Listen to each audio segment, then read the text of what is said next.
So, syempre, ang una po nating nakilala po tayo doon sa paglaban sa mga pusit. No? Ayaw natin ng pusit. Well, walang dapat i-amenda, no? Pag nag-upo tayo sa Senado, ipagbabawal po natin ang confidential funds. Any confidential funds. Nakita niyo naman po yung naging trial natin doon sa confidential funds ng Office of the Vice President. Lalong-lalo na kay Vice President Sara Duterte, na napatunayan naman natin na merong misuse, illegal, no? At nagkaroon ng notice of disallowance. Kaya, no po tayo sa confidential funds, kahit nasa Office of the President. Ngayon, nilalalabanan nga natin, or kalahati ng budget ng ng budget ng Presidente ay confidential funds. Kaya dapat walang confidential funds dahil ito ay secret at confidential yung paggastos. Hello, magandang araw po sa ating lahat. Ako po si Kinatawan Teacher Franz Castro, kasalukuyang kinatawan ng ACT Teachers sa Kongreso. Well, alam niyo po, pangarap po ng nanay at tatay ko na magkaroon kami ng edukasyon. Kaya sinikap po ng aking nanay at tatay na kami ay mapagtapos sa pag-aaral. At pangarap ko rin talaga na maging teacher. Kaya po nagturo po ako ng 25 years sa public school. Akala ko madali lang makapasok sa public school. Pero dinanas ko rin po yung maging 4 na taon na kontraktual at substitute teacher. Delayed ang sweldo at ang benepisyo ay hindi rin naibibigay. Sa loob ng 25 taon na pagtuturo, pinangunahan natin ang union ng mga guro sa publikong paaralan. In fact, ako yung naging unang presidente ng ACT-NCR Union na pinakamalaking union ng mga government employees. Maraming mga problema ng mga teachers sa sektor ng edukasyon na talagang danas na danas ng mga teachers. So yung unang-una, yung pang-ekonomiya, naranas ko din yung loan dito, loan doon, para mapagkasya yung panggastos ko sa aking pamilya at sa aking anak.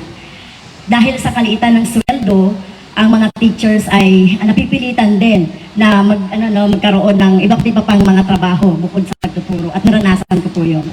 Well, sa akin pong 3 termino sa Kongreso, ilan po sa mga naipasa nating mga batas ay ang free tertiary education, expanded maternity leave, yung Election Service Reform Act na may pagtataas ng honorarium ng mga BEIs and EBs, National Teachers Day na merong World Teachers Day incentive, exemption sa tax sa 92,000 na mga bonuses, etc. Siyempre yung FSL, yung union formation, etc. Okay? Thank you, ma'am. Okay, Q&A po. Tanong? May tanong po ba sa media? Yeah. Go ahead, Robert Mano. Hi ma'am, magandang umaga po. Ma'am, siguro isa sa magiging challenge sa pangangampanya ninyo na laging idinidikit sa inyo, yung naging kaso po, naging decision dun sa kaso ninyo. Paano nyo po ipapaliwanag sa taong bayan ito para naman po hindi masayang yung kanilang boto? Well, yung pong nangyari doon sa Talaingot na kung saan ay kasama ko si Kasatur na dinimanda ng other forms of child abuse. So ito po ay gawa-gawang kaso na ipinataw sa amin. At kami po ay although ito po ay ang tunay po na nangyari dito ay ni-rescue po natin ang mga bata at ang mga estudyante na nasa bingit na ng danger or emergency situation. So, bago po nangyari yun, alam natin yung mga nagaganap sa mga lumad school. Marami ang mga ipinasara, mga hinaras na mga estudyante at saka mga teachers.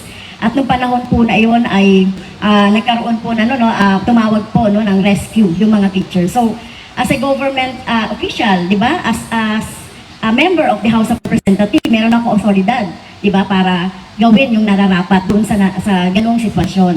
Ang kaso po ay naka-apila sa Court of Appeals, at hanggat hindi po ito nagkakaroon ng finality hanggang sa Supreme Court, ay malaya po akong magawa yung aking katungkulan sa ating taong bayan bilang representative ng ACT Teachers Party List sa Kongreso. Ma'am, second question lang po and last. Kayo po ay World Teachers Day celebration bilang kinatawan po ng mga guro. Ano po yung pinakamagandang legasiya na iiwan ng isang Franz Castro sa mga guro natin? May libre ba kayong palansya sa kanila na pusit? Well, Ibati ko pala ang ating mga guro sa bukas po yung World Teachers Day. So, pagbati po sa inyong lahat. Ano ba yung iiwan ng isang Franz Castro sa Kongreso? So, syempre, ang una po nating nakilala po tayo doon sa paglaban sa mga pusit. No? Ayaw natin ng pusit. No? Kaya ang gusto natin talaga ay, kung ako'y papalarin, magaan tayo ng mga amyenda. Kaunay doon sa pagkakaroon ng accountability, transparency ng opisyal ng gobyerno, lalong-lalo na po sa usapin ng budget, sa usapin ng pera ng mga mamamayan, na dapat ito ay pinag-iingatan ng mga opisyal o empleyado ng ating gobyerno. So, pahigpitin po natin yung mga batas na patungkol doon sa graft and corruption at accountability ng isang government official. Kaya bawal po ang pusit kapag ako po ay naging senador. Dwight? Follow up na lang po doon, anong mga amyenda po kaya sa paggamit ba ng confidential funds? Ano yung transparency measures na nakikita natin? Well, walang dapat i-amyenda, no? Pag nag-upo tayo sa Senado, pagbabawal po natin ang confidential funds. Any confidential funds. Nakita niyo naman po yung naging trial natin doon sa confidential funds ng Office of the Vice President. Lalong-lalo na kay Vice President Sara Duterte, na napatunayan naman natin na merong misuse, illegal, no? At nagkaroon ng notice of disallowance. Kaya, no po tayo sa confidential funds, kahit na sa Office of the President. Ngayon, nilalabanan nga natin, for kalahati ng budget ng budget ng Presidente ay confidential funds. Kaya dapat walang confidential funds dahil ito ay secret at confidential yung paggastos. Hindi nga pa nabanggit na ni Mr. Robert yung pusit, at kayo ay isa sa mga versus critics ni Vice President sa Kongreso na ngayon sinisimula na yung investigation sa kanya. Kapag kayo po ba ay nahalal sa Senado, would you also push for the Senate to jumpstart its investigation against the Vice President, and what role would you play in that? Meron po tayo nakatakda sa ating konstitusyon, no, kung paano pananagutin ang mga matataas na opisyal mula sa presidente, vice-presidente, mga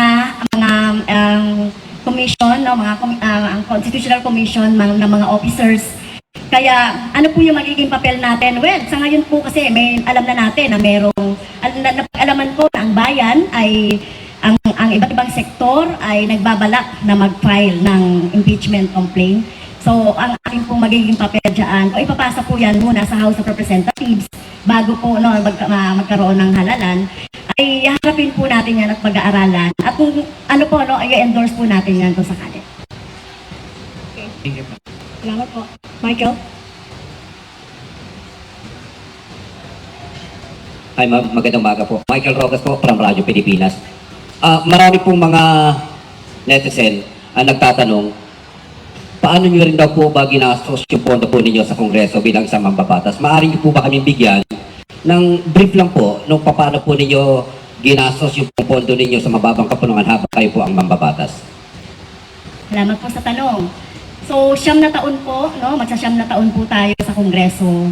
At taon-taon po ay nagpapasa tayo ng SALN. At taon-taon din po ay ipinapasa natin sa media ang aming SALN. So, makikita po doon yung aming sweldo, yung aming assets, liabilities, and net worth.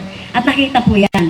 At isa po ako doon sa bottom 10 ng pinakamahirap na kongresista sa House of Representatives. Sa pork barrel naman po, wala po kaming tinatanggap, wala po kaming mga projects, mga infrastructure projects, wala po kaming tinatanggap doon. Kaya hindi niyo po kami masisingil sa ganon. So nagbibigay po tayo ng mga assistance, medical assistance, mga tulong sa ating mga kababayan, yung mga nag-walk-in sa Kongreso, yung mga teachers, nangangailangan ng kanilang mga medical na mga pangangailangan ay tinutulungan po natin. Kaya kami po, hindi lang po ako, kasama ng aking mga kasamahan sa Makabayan, ay bukas na bukas po yung aming, SALN at kung ano pa po yung pinagkagastosan namin doon sa aming panunungkulan as membro ng House of Representatives.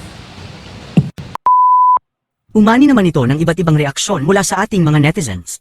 Ayon kay Mercy Silo, convicted candidate. Noted child abuser convicted. Teacher pa naman. Ano na nangyayari sa batas ng Pinas? Pahayag naman ni Mark Ian Albarico, sa kangkungan pupulutin ito. Akala mo mananalo ka sa pamumulitika mo. Tama yan, takbo ka senador para sampilan ka ng katotohanan na hindi nyo mauuto ang taong bayan. At ito naman ang saloobin mula sa ating kababayan na si Romeldi. Kaya naman pala pakitang gilas nun budget hearing kasi tatakbo pala bilang senador. Huwag ka na umasa na mananalo ka. Mga kababayan, feel free to comment below para maglabas ng saloobin sa balitang ito.